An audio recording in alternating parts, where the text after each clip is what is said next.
Hello കൂട്ടുകാരെ, ഇന്ന് നമ്മൾ ഉണ്ടാക്കാൻ പോകുന്നത് 3D പ്രിന്ററിൽ റോക്കറ്റ് ആണ്.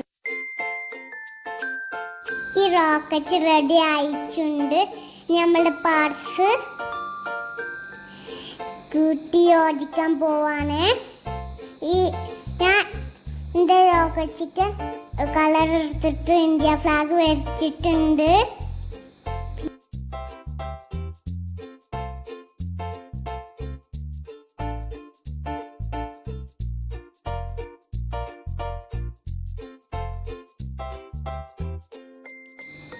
ഞാൻ 3D പ്രിന്ററിൽ കുറേ ടോയ്സ് ഉണ്ടാക്കുന്നുണ്ട്.